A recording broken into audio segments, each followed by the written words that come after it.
So now we are live and recording. So very nice to meet you. I'm glad to see people from so many different countries. The plan for this meeting is a weekly review. So think about it as virtual office hours. Those of you who are not in the United States, we professors are required to hold what they call office hours. So some time during the week, usually about an hour or two, when the professor is expected to be in his or her office, and the students can stop by, ask questions, and talk to the professor. So that's basically the plan for today's meeting. So I will give you a quick overview of where the program stands in general at this time, and answer some questions if you have them, and just basically, talk and see where we stand and what we need to do next. But we'll start in a minute once everybody is here. We're a little ahead of time. And meanwhile, as always, I would like to use this time to meet you. So those of you who have microphones and video cameras, webcams, raise your hand. I would like to add you here, and I would like to meet at least a couple of people. So Abdullah, I see Kirill, all right. So let me add you to panelists, and I will ask you to tell us a little bit about yourself, guys. So there are thousands of people in the project, and I know I will not be able to meet most of you, but at least I would like to be able to recognize some of the faces and know where you are. So Abdullah, why don't you tell us a little bit about yourself? I think I met you before, but why don't you tell us one more time who you are, I don't know, one, two sentences about yourself. Go ahead. I'm Abdullah, 16 years. I'm a squash player and a member at TEDx and IEEE. Also, I'm a video editor. You're in Egypt, right? You said? Yeah. Yeah. Okay, very nice to meet you, Abdullah. And then I see there is Kirill from Macedonia, right? Kirill, do you want to go ahead? Tell us who you are. Where Hi for everyone. I'm Kirill Damyanovsky from Macedonia. I'm 16 years old. what are your hobbies, or what are you known for in your school? I learned for eye optics, for making glasses. We here in Macedonia we have 4 grades. We have high school. I learned in high school. It's 4 years. 1 year is 1 grade. After 4 grades we have faculty, and Very nice. Okay, Kirill, what's the deal with North Macedonia? I remember somebody introduced himself as North Macedonia, and I remember there was some conflict about the name. We have some conflict with Greece about the name, because in Greece there are region named Macedonian, and our name was Macedonia, but now it has been changed by new name North Macedonia, because we are at the north side from Greece. Right. So now that's the official name of the country. Yes. Yeah, I've read something like that on the news. It's been about, what, a year ago or something like that when the whole story was developing? Yes. Yeah, good to know. Yeah, learning something new every day. Very nice. All right, Dia, Pedro, would you guys want to introduce yourselves? Yeah. Go ahead, Dia. Am I pronouncing it? You unmuted me. Is it Dia? Yeah, that's my name. Okay, go ahead. So where are you, and tell us more about I'm from Kenya. I'm 17 years old. Okay. Yeah, and I just finished my AS levels right now. Very nice. Okay. Yeah. Very good. And so what are your hobbies, or what do you like to do? I like reading books. That's and what's the last book you read? What's the last book you read? The last book I read was Rich Dad Poor Dad by Robert Kiyosaki. Oh, I didn't read that one. Okay. Did you like it? Is it a good? Yeah, it's a really nice book. You should read it. Okay. It was a bestseller. I'll put it on my to-do list. Very nice. Yeah. Okay. All right. Okay. Well, nice to meet you. I see also here Pedro with the video. So Pedro, could you tell us a little bit about yourself?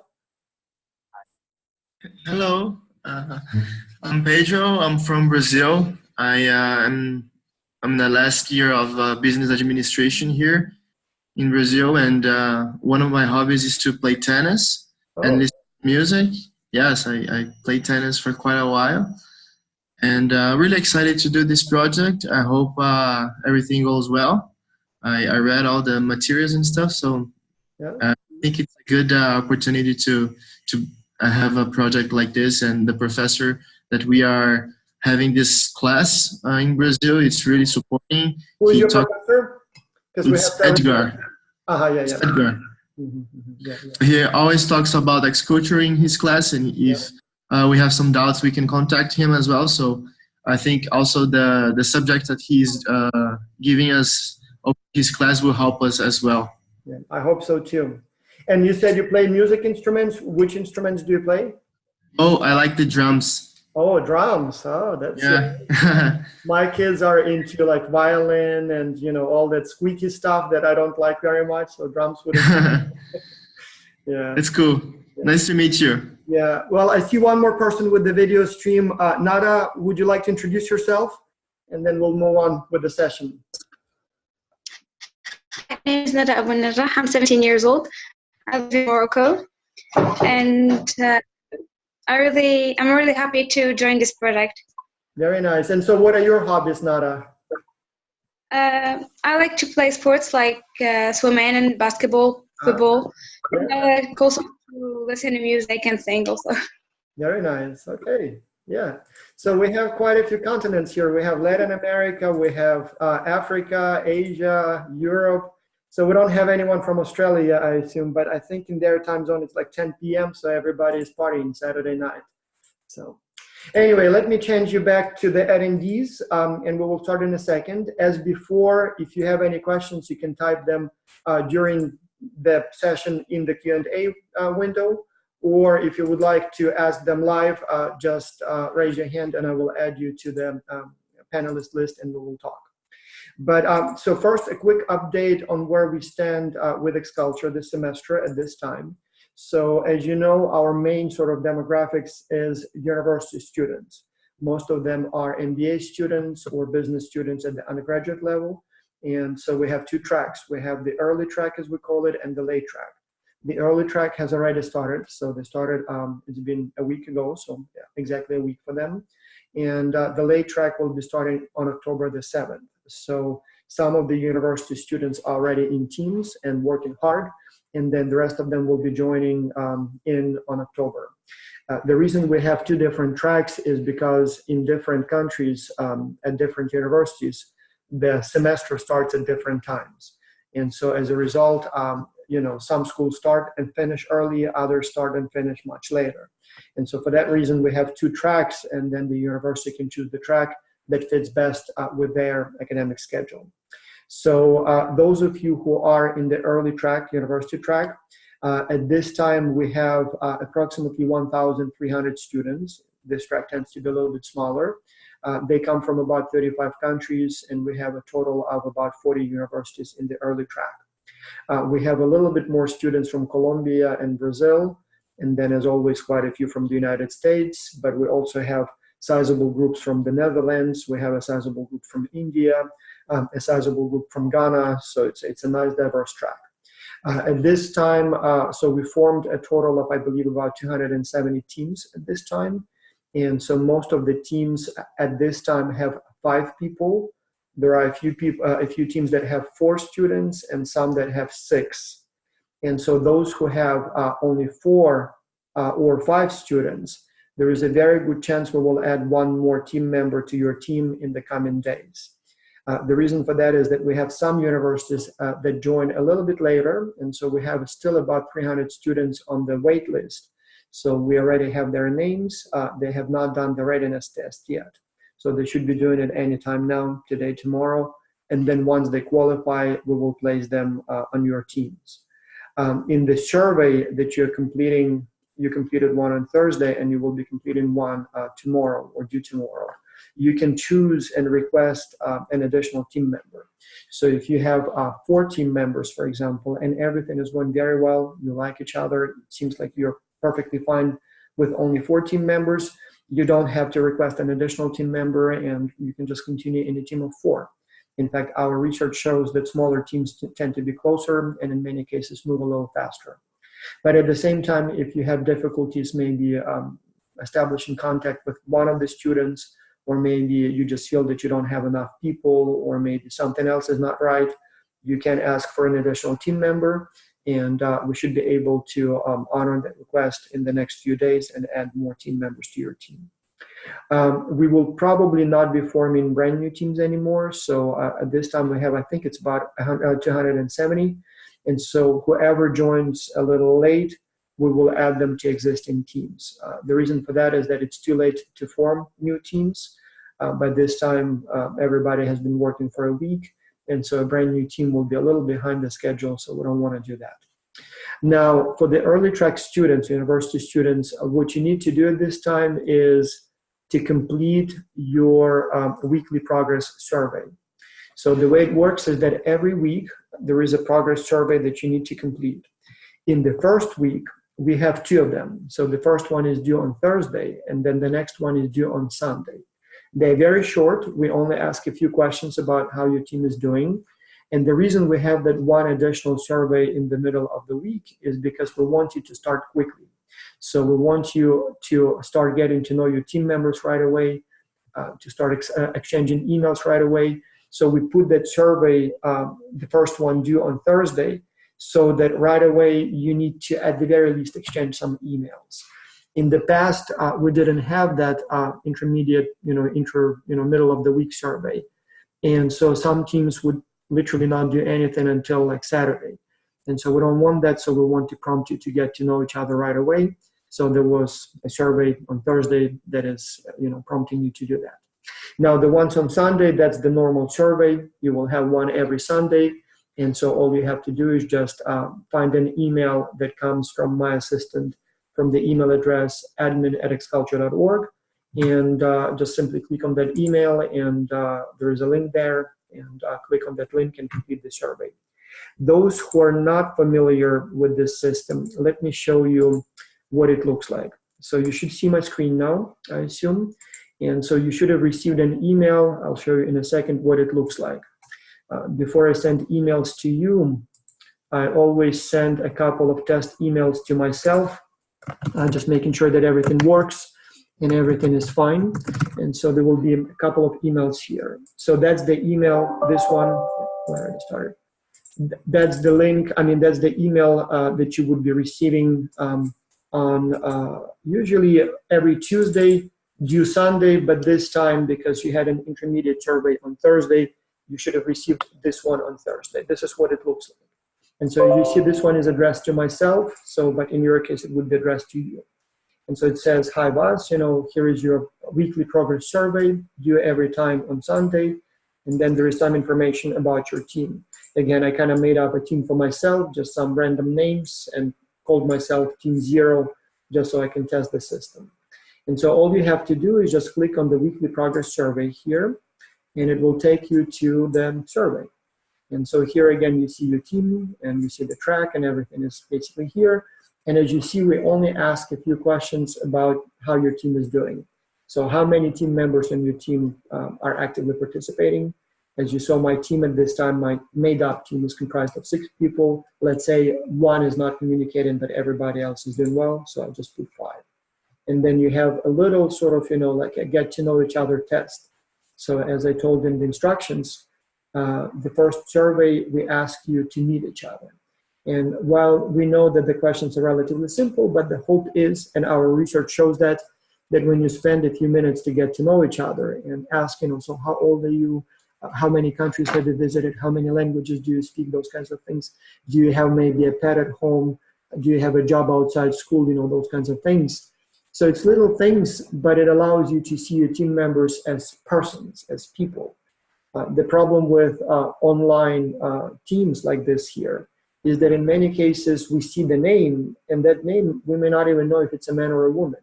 Like let's say you see Sujin Yu name. It's a Korean name, so do you know if it's a woman, a man, what they like, what they do? So until you know them as a person, in many cases you sort of don't feel about them as a team member, but just 2 words on the screen. And so this test here sort of prompts you to, at the very least, ask a few questions of your team members and get to know them. And then obviously we want you to answer your questions, for yourself. Let's say, one of these names is mine. And I think I just made up some names, but let's say that's me. I would actually put here my age, I think I'm actually 40.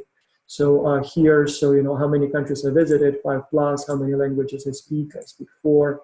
Do I have a job outside school? Well, school is my job. What's my hobby? Kind of like, I don't know, sports and, something else. And so here you have, some information about me, and it's not much, but at least you know a little bit about myself. And then obviously we have peer evaluations. That's something you will have every single week. So that's where we ask you to evaluate how hard your team members are working. And the reason for that is because if somebody is not working hard, we may exclude them from the project. So you have sort of like a 5-point scale each time here, 1, 2, 3, 4, 5, 1, 2, 3, 4, 5, and so on. And if a team member receives less than 2.0 on average across all team members who evaluated this person and across all of the dimensions that the person is being evaluated at, first time that happens, we send a warning. So we say, hey, boss, we looked at your peer evaluations and your team is not happy with you. So they tell that you're not working hard. They said that you do only very little. Your ideas are not very creative. You don't really help with the team coordination, and you're not even friendly. You're very negative. So when that happens, obviously, we have to do something about it, and we will, act accordingly. So most of you will get very high peer evaluations. On average, people get about 4. So basically good, some higher, some lower. But overall, it goes very well. But, every week we have a couple of people who are not doing well. So we reach out to them. And obviously, first we start with offering help. So we say, hey, boss, you got low peer evaluations. Would you like, is anything wrong? Do you need any help? Would you like us to assign you a coach? And so in most cases, that helps. The student improves his or her performance. Everything's fine. But if not, then the next week, if the peer evaluations don't go up, if they stay below bad, because 1 is basically very bad, 2 is bad, 3 is okay, and then good and very good. So if the person cannot stay above bad, or at least at bad, obviously nobody wants a team member like that. So if something goes wrong, don't hesitate to give a low peer evaluation to the person, and we will do something about it. And then we just have a few other questions, just to make sure that everything is clear, that, you're motivated and, everything is going fine and you're enjoying yourself. Likewise, again, most people seem to be very happy, and most of the times we get, clarity, motivation, in the like 80+ range. But occasionally a student says, no, I don't enjoy it, or no, it's not clear, I don't know what needs to be done, or I'm not motivated at all to work with this team. And again, usually we just want to know for ourselves, maybe we did something wrong. But if the numbers are very low, we usually reach out to the student and see what's going on. Maybe help is needed. We would be happy to provide clarifications. We would be happy to, help in any way possible. As you know, we have almost 100 coaches. So people who have participated in XCulture before did extremely well and were invited to become coaches for the new generation of XCulture. After they applied, and we have accepted 125 applications, if I remember, they have to complete 16 training courses. So they complete training courses like how to provide effective feedback, how to resolve conflicts, things like that. And so only after they complete all 16 training courses, we allow them to become coaches for you guys. And so usually we select about 40 out of 120, 150 applicants. So only the best of the best are invited. Only the best of the best of the best pass that course and become coaches. And so when you are experiencing problems, we will provide that sort of help. And then if you have any comments, please provide those comments. We always read them carefully. Again, you can ask here for help. You can share with us that everything is going well. If that's the case, we want to know that as well. So your comments allow us to serve you better. So if we know what's going on with you, we know where the effort should be applied. If everything's good, let us know. It makes me feel good, but also tells me that what we're doing is working and we should keep doing it. If something's not going well and you're not happy, it tells me that what we're doing is not working. It needs to change, and so we do something about it. And finally, as I said, we will ask that for the next maybe a couple of weeks, if you would like additional team members on your team. So if we have additional people on the wait list, which we sometimes do, if all of your team or most of your team asks for more team members, we will try to accommodate your request and place more people in your team. And when done, you just submit the survey. I think it was asking for it. And you're done. So it takes 5 minutes or so. So that's for those of you who are in the Xculture early track. Another thing I wanted to say here is that, and again, let me share my screen because I need to show it to you. So when you go to the Xculture resource page, so for the early track university students, it's 2A. For the late track, it will be 2B. For the academy students, it's just simply 2. You will find here a file with information about the webinars. So when you click on this file, you will see that we have some information about some of the webinars that we already have conducted.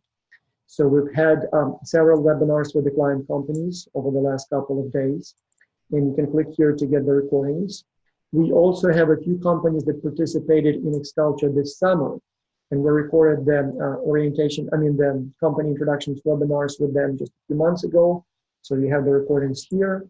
And then there are some other webinars that you may find useful, like the orientation webinar we did for the university students, for the kids, for the coaches. Again, I know you're not coaches, but if you want to see what we teach them there and how those things go, you can also review the recording.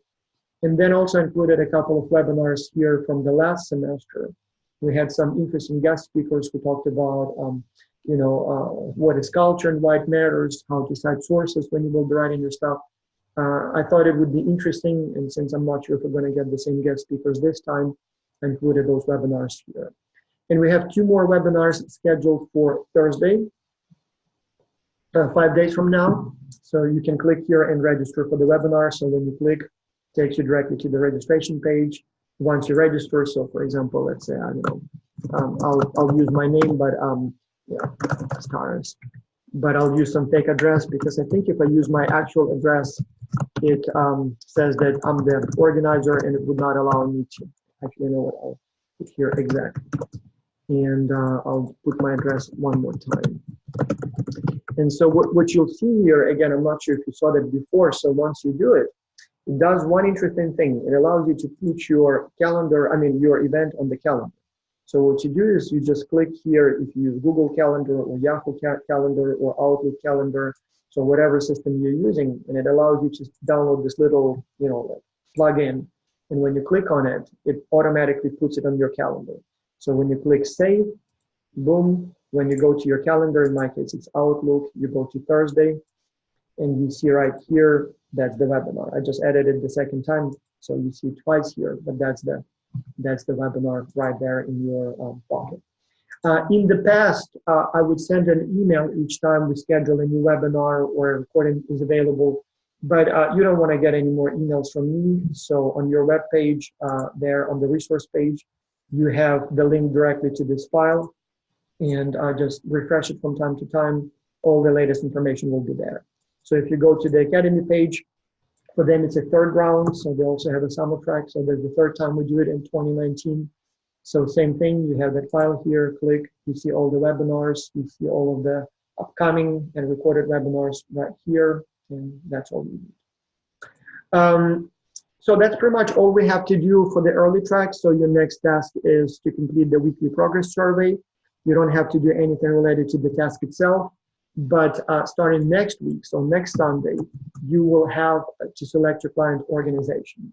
And so what you'll need to do, so as you see, it will be September 8th, you will have to select your client organization. By the way, it will be my wife's birthday, so you'll need to do something about it. So anyway, so you have the challenges. I think we have 7 companies, and I will add 1 more today. So there will be 8 total, already added, the French company that makes some medical stuff. And so you can look at each of those challenges and select the one that you like most. So you can watch the webinars, you can meet the CEOs before you decide which one you go with. And then once you've decided what you want to do, you just choose one of them. It is important to say that you can change your company, client company, anytime you want. So if you choose, for example, Oasis Rocket, but then later on you want to go with Project 28 or with any other company, you can do that. All you have to do, you don't even have to send an email to me or admin. All you have to do is click on, when you do the survey, the very first question in every weekly survey starting next week will be, what is your client company? And so you just select a different client company, and that's how we know which one you're looking at. So yeah, that's basically it for the university students. If you have any questions, you can, as I said, raise your hand or type them, and so we'll help you here. So now I see Nisi from Mexico, who uses a Galaxy Note 9. Hey, Nisi, I also have a Galaxy Note 9. The best phone. Not sure if you want to upgrade to Galaxy Note 10 that comes out, already came out. But yeah, I got the same phone. Anyway, Nisi is asking, she says, I don't have a team now. It's a very good question. So Nisi, I don't know which program you're in. If you're in the kids program or professionals program, you will not be placed on the team until October the 7th. Or if you are a university student in the late track, again, October 7th, that's when we form your teams. If you are in the university track, early track, and you already passed the readiness test, we will place you on the team literally today, tomorrow, probably on Monday, actually, because we want to get the next round of survey to see what's going on, and probably then add more people to teams on Monday. We did form teams yesterday. So if you completed the readiness test, but you're still not on the team as of yesterday, we'll need to take a look at that, send a question to admin@xculture.org, and Simona will take a look at that, my assistant, and we'll do something about it. But if you passed the test in the last 24 hours or so, no worries, we will place you on the team in the coming days. I'll go through it seems like, yeah, and then Dia is asking when are the groups going to be formed. So Dia, you are in the kids track, right? So you guys will be placed on teams on October the 7th. And let me explain why later. You will be in the late track with the university students in the late track. And the reason for that is because first you have to complete the theory training. And not all of you will complete the theory training. So let me actually give you an update on the kids track. So we have a total 1,400 approximately people whom we accepted for this stage. So we got more applications, but not all of them were strong enough. So we accepted approximately 1,400 people in the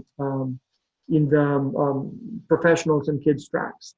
Now, unlike university students who receive special training in international business, people who apply individually, they don't have that training. So you don't have, you haven't taken courses in business, you haven't taken, or you're not currently enrolled in a course on international business, and most of you are still younger, not mature enough, not trained enough, as well as we don't know how responsible you are, how dedicated you are to this program. And so we have this training period, both to prepare you to complete the project in a team, but also to make sure that you are able to sustain a high level of performance for several weeks in a row. When you will be placed on a team, you will not want to have someone on your team who is not hardworking, who is not able to work a little every day, week in, week out. You don't want someone on the team who may not be, fluent enough in English, or who may not be, may not have access to the internet on a regular basis, or who is simply not competent enough, maybe, I don't know, lazy, or, not smart enough to answer some simple questions. And so these 4 weeks are very much a selection stage. And historically, about only half of the people complete and pass those tests. Some people, as I said, never even show up. So their parents thought, oh, it would be a great idea to enroll Johnny in this wonderful course. It would look good on Johnny's resume, and so Johnny will be applying to colleges next year, and that will improve Johnny's chances of being admitted to a good university, and maybe get a stipend, maybe get some scholarship. So let's sign up Johnny for this project. It would be very nice if you worked with people from all around the world. But then Johnny wakes up in the morning and thinks, I don't want to do it. I don't have time. I don't have interest. Maybe I'll just play video games with my friends. And so obviously there will be people like Johnny who will never even show up and will never even try to take those tests. And then there will be people who will actually try really hard. I mean, they will do everything they can. They will do everything right. but maybe they just don't have the necessary level of English language to fully understand all those documents, materials, questions, and answer them correctly. Maybe they're still not quite prepared, to be in a project like that. Again, if they are not, they should try later again. You don't want a person like that on the team. So only when they pass, or you guys, when you pass all 4 tests, 4 weekly tests, we can be reasonably confident that you're probably ready to be on the team. You probably have the necessary knowledge. You probably have the necessary stamina, work ethics, discipline to work in this project. And so for you guys, don't worry, you still have about 4 weeks before we place you on teams. In fact, 5 weeks, because once you're done with the training, we will need about a week to go through them, all the records, and select who's going to be in, send you your acceptance letter, all of those things. So yeah, so no hurry. You will have the time. For now, just focus on your training. And so again, let me share the screen. And for those of you who are in the professionals track or who are in the academy track, again, all your materials are posted on this page here, 2019-3. You can find all the training resources for this week here. And you don't really have to do that much this week. You have to do a few videos, very short ones that explain what Xculture is and how it works. And then you have to read the Xculture Academy handbook. This one is a little longer and sort of deliberately long, detailed, and boring. And those of you who may not be fluent enough in English may have difficulties understanding everything. But then again, I'm sure you can use, a dictionary, and as long as you can master it, as long as you can work with it, we are happy. And yep, you read all this stuff, and then you will just take a few, you will take the test. You got already the invitation. I think it went to you on Monday, if I remember correctly. So let me find my copy again. I sent a copy to myself. And so let me see, weekly test. Somebody didn't work. Let me see if I can find mine, because it's been quite some time now, right? And we have so much traffic, as you can see that. Anyway, yeah, can't find easily. Yeah, weekly theory tests. So you would have gotten an email that looks like this. And again, this one I addressed to myself just to see if it works. But all you have to do is just click on the link and do the test. And it seems like I already completed it. I was testing if it works. But once you click on it, you will see the questions. The important thing here is that you can take as much time as you want to complete the test. But it's important that you do it before the deadline and that you answer all the questions correctly, or at least most of them correctly. I think we require 80 or above to get it. And those of you who have stipends, if you applied for stipends, you must maintain 90 or above every week to maintain the stipend. Again, it's a selection tool. If you're participating for free or at a discounted rate, if you got the stipend, we know that your commitment level is not as high. You kind of feel that you got a free ride. So you have to prove that you are serious about it by doing very, very well on each test. So yeah, that's all you have to do. And then once you submit the test, we will do the evaluation on Monday. Tomorrow we will release the second week materials. So this time the links are inactive and you cannot see the materials for week 2, but they will become active next week and you will be able to go for them. And so there will be again a few training modules, and then again a few training modules, and then a few training modules, and you're done. And so whenever you will be fully done and admitted to the practical phase, when you will be placed on teams, we will transfer you to the regular university track. So you will be with all the MBA college students. You will have a different resource page where you will see all of the information they see. You will see all of the clients and all of that. And yeah, you will be basically doing exactly what the university students are doing. Historically, some teams of teenagers do extremely well, and in fact, some do much better than university students. The professionals, they are a whole different group. So most of them have a lot of experience. Most of them are older, and so they do extremely well. Many of them have working experience, and so they do often even better than the university students. And again, we keep you matched by age. So those of you who are young will be in teams with people of the same age, and those of you who are older, or especially those who are like 30, 40, 50 years old, we will try to match you with people of comparable experience. Maybe there will be some younger people, like MBA students, 20-something. But generally, we try to keep you in the cohort with your own kind of level of skills, experience, maturity. So this way, you don't have to babysit younger people and work with people at your own level. But that's the idea. So So these are all of the updates. We talked about the coaching program as well, if we have any coaches watching. So you guys also have the theory training, so you have a test due tomorrow. We will have a coaching webinar in half an hour. Karen Linden is preparing one, the director for the program. But yeah, that's where we stand. Now let me go back to your questions, and let me lower your hands here, those who raise your hands, because I'm not sure if I was able to answer your question. So if you have any new questions, raise your hand again, and I will put you or promote you to panelists so that we can talk to you. And meanwhile, let me just take a quick look here at the written questions and see if there is something that I didn't touch upon, didn't answer. So let me promote. So Dana, Grace, I'm moving you to the panelists so you can ask your questions in person. I'll be with you in a second, but meanwhile, while your system is updating, let me look what the questions are here in writing. So Ramtini is asking when we get the company projects. So again, if you are in the early track as a university student, you already have all of those listed on your resource page, and you can see there are 7 companies that we've selected. I'm hesitating if we need to add more companies or not. We have quite a few companies on the wait list, and if needed, we can have 10, 20 companies. The problem with that is that first, it becomes very difficult to manage the project, because, you know, we have webinars with each of them. It takes a lot of time. It literally takes like half a day to prepare it, to schedule, to announce, to run it, to record it, to share the recording. So it takes a long time, and so I prefer to have fewer companies and work closer with them than to have too many and not being able to manage them well. Second, when we have client companies, they would like to receive as many ideas as possible. And so when we have too many companies, then it's not too many teams per company that are working on that challenge. And so I don't want them to, you know, to sign up in the project, to have huge expectations, to spend all their time in developing the challenge and participating in the webinars, and then have only like 3 teams working on their challenge. So therefore, we are trying to have fewer teams, fewer companies, and at the same time, more teams per company. So hopefully that makes sense. So I'm still hesitating. There are 2, 3 companies that I really like, and I may add them later on for the late track. But for now, you see the list of companies, and those are the ones we work with. Anyway, we have a bunch of students here that I promoted to the panelists. If you guys want to unmute your microphones so you can ask your questions, go ahead in any order you want.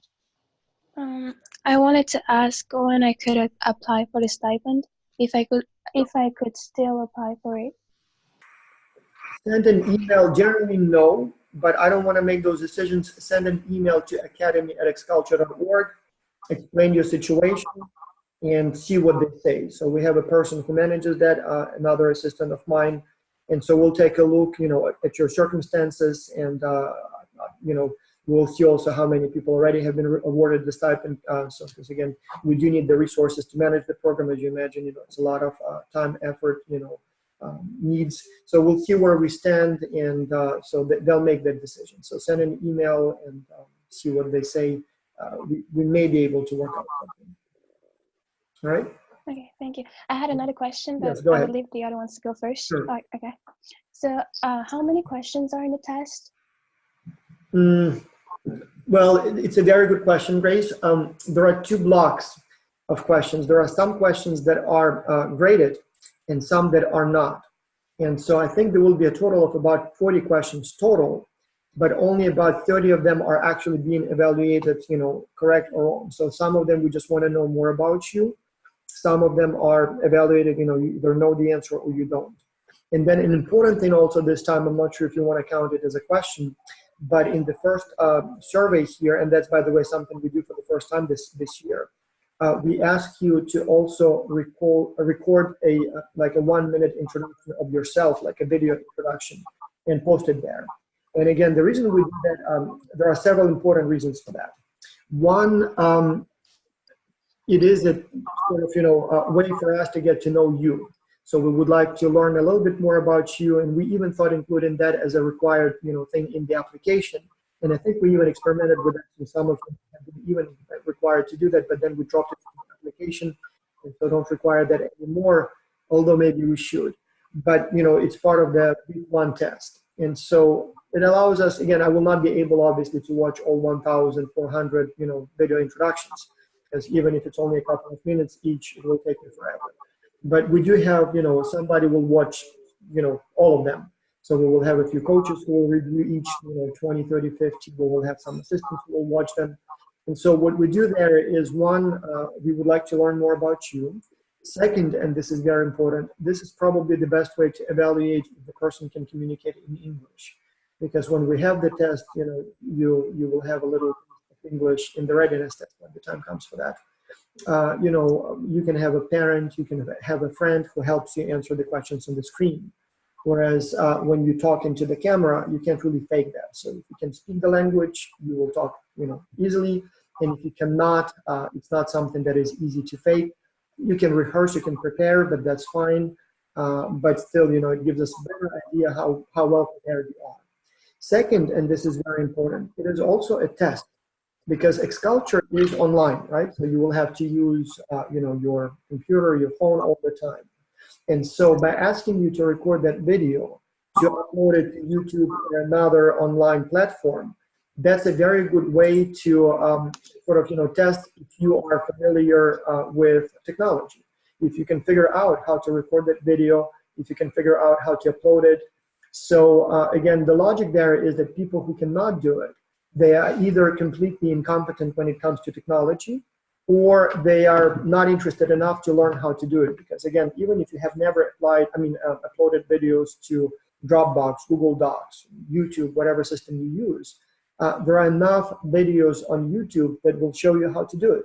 Literally like a 1-minute instructional video, just click here, upload, done.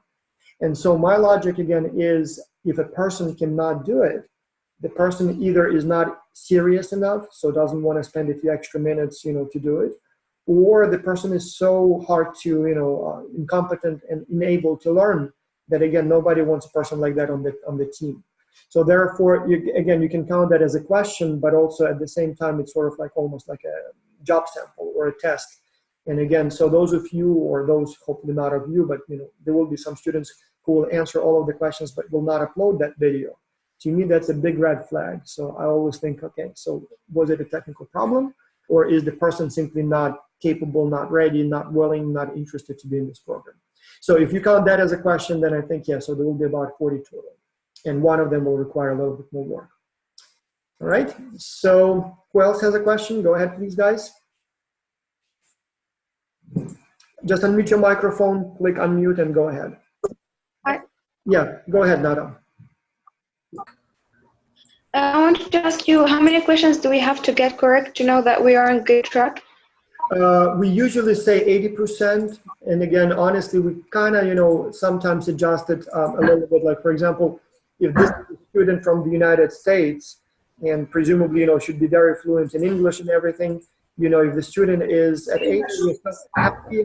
But if it gets kind of below that, we get very nervous. At the same time, if that's a student, let's say, for example, from China, and maybe a younger one, and so we understand it's a difficult test and the language is not native, and the person gets 79, in most cases we will say, you know what, that's fine, we will probably accept it this one time, let's see how the person does on the next test.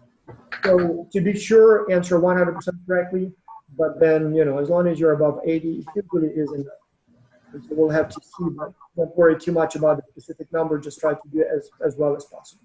And you will get a review on Monday. Once we have your results, we will send you a review with the feedback, so you will know how you're doing, both you yourself, but also compared to the rest of the team.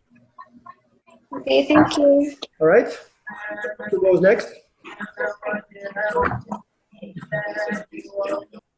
Unmute your microphone, guys. Don't be shy. I don't want to call your names, so just go ahead whenever you. I just checked whether Dr. Vaz. Yeah, go ahead, Jamana. I wanted to know a few questions, if I may ask. Yeah, go ahead, please. Am I allowed to share my social media accounts with my teammates? Very good question. A very, very good question, Jamana. Yes, you're definitely allowed. I even encourage you to do that because, again, you probably want to meet your team and they want to meet you, and I don't see a problem with that. But at the same time, if you're not comfortable sharing your account and they want to do that, it's okay to not do it. I mean, if you don't want to share your Facebook or Instagram or whatever you have, it's not required. So it's completely up to you how you want to handle it. I personally, so we share your email address and your name only with your team. So the only people who will see it will be 5 or whatever the team size, 5 people who are on your team. If you are in the university track, obviously then your professor knows your name, and then professors will see your name but will not see your email address.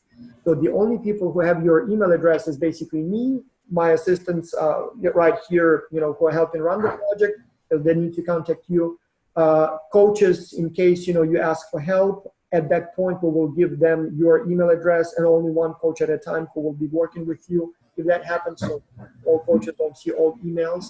And then obviously your team. So it's pretty safe. Nobody's going to see your, you know, personal contact information or your anything else. And so when you're in your team, you know, as I said, all of them will be your age. All of them are in the same situation. All of them are, you know, probably eager to get to know you. So I personally recommend that you share your, you know, like, I don't see a problem if you become friends on Facebook, or if you follow each other on Instagram or whatever you use these days, Snapchat or whatever else. So this way you will know more about each other. And as I said, our research shows that when you get to know your team members as persons, you know what they like, you know what they look, it's a whole different dynamics. You know, you treat each other with more respect, you get more interest in one another. So it definitely makes for a much more interesting experience. But then again, I would like to stress that you're not required to share anything about yourself, personal accounts, you know, hobbies, whatever else. So if you just want to focus on the task at hand, perfectly fine if you only use email and your name and nothing else. So either way is fine.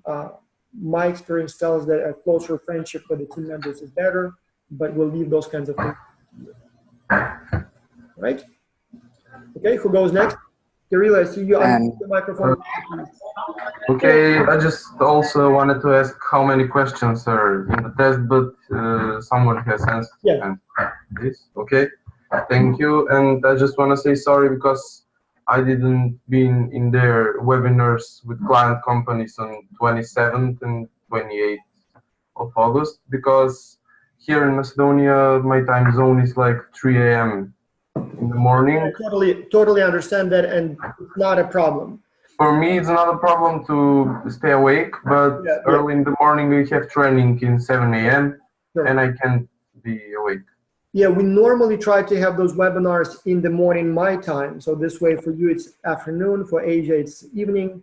And now it's not a problem. Yeah, this time the companies were from Australia and Singapore, and the only time that worked is exactly 12 hours offset with me. So it could have only been either their evening or their morning, which would be either way not very convenient. But what I'm trying to say here is that if you have to miss one of those webinars, it's not a problem at all. That's why we record them and you can watch them later.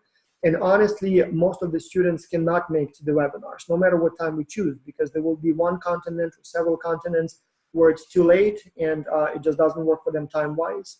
Then there will be many students, if for them it's a good hour, they may be at school, they may be at work, they may be, you know, all kinds of other things engaged in, and so it may not be available, and it's perfectly fine. So we usually have about 50, 60, 100 people. Some more popular webinars may have like 300 people watching live, but that's still a relatively small percentage compared to how many are enrolled in the project. But then within the next day or two, hundreds, if not thousands, watch that webinar, and you know they get information that way. So we always try to find a time that sort of works for the largest number of people, but depending on where you are, maybe it never works for you, and it's okay. As long as you watch the recording, you're fine. All right, so who goes next? Good morning. Yes, go ahead, please. I just checked the webinar schedule, and I looked at the most recent one, and it says August 5th. I'm assuming it's September 5th. Oh, that's a good question. Let's take a look together. So Seneca, let's take a look here. So good eye. So you said August 5, and it should be September 5. Oh, yes, yes, yes, yes, yes. And here is the magic. So what we do is we go to this page. We go here. We go to the webinar schedule. Very good. Yeah, very good, Ian. I didn't notice that. See? And so what we do is we change it here on my computer, September, and then we do September. And then we save the file and close it. And this is the magic. So we go back to your resource page, if you can see my screen. So we go back to, so I'll just close it here now. We go back to the resource page, we click on that same file, boom, if everything worked, it should say September. Voila, it's done. So very good, thank you so much for spotting that problem. Thousands of people and nobody told me about it. So, and it's been like that for today, very good. Did you also have a question or just wanted to correct the date? All right, well, so let's assume that everything's fine there. So Abdullah, you had a question? Yep. Go ahead. Could you explain HR strategy and wait for a second. HR strategy and certification with trade regulation. Yeah, that's a very good question, Abdullah, but let's skip it for today because for you, I don't need to worry about it. So we will get to that when the time comes to work on that section. So one of those weeks, because it's not something that can be explained in 2 words. I mean, you literally have to get sort of like a lecture. And in fact, I will even make lectures available. So I teach international business at my university. And because I teach it online, I usually have a video version of my lectures. And so if you guys want, I can make my video lectures available, like the lectures that I teach at the university. And so obviously it takes about an hour and a half to explain each of those topics, like HR, logistics. So those are big topics. So you will get a crash course. In fact, the very last training module for the professionals and kids is a short sort of crash course on international business. And so you have like a 10-minute explanation of each of those topics, like the basics that you need to know. But I will also add full hour-and-a-half lecture, series for each of those topics if you want to learn even more. So good question, but it's too early to worry about that. We will get to that in time. All right? Okay, so do we have any more people? Because we have about 7 minutes before I need to switch off because we need to start the webinar with the coaches. Yeah, just one thing. Yeah, thank you. So regarding the webinars that are going to be held during the next few weeks for, I think I'm in the professionals line. So I saw in the handbook that the requirement is to attend at least 2 of 4 webinars in the place of the evaluation of the theoretical part. So I'm just interested which webinars are actually in those 4 because we had some earliers, so that I can plan because it's during my work time. So I have to plan ahead to be able to attend. Yeah, I'm very glad that you told me that, Magdalena. So I didn't realize that somewhere we put required 2, and that must be something that my assistants decided to add. So don't tell anyone, but I don't think we will be specifically checking for that. And the reason for that is because I truly understand that it may not be possible for everyone to attend those webinars. Like, for example, if somebody happens to be, let's say, in Singapore or in Bangladesh, the time zone there is such that usually we hold our webinars at the time that it's late evening for them. And so I know that for people from some time zones, or for example, if somebody's in Hawaii or California, we had participants, in fact, have this semester again. So Hawaii is, I think it's like 5-6 hours behind us, and California is 3 hours behind us. So which means the Saturday webinars, they literally have to wake up like at 6 a.m. or Hawaii like at 4 a.m. to attend them. And the problem is that, I understand it's just physically impossible. So therefore, we will be quite lenient with that. I mean, if you attend them,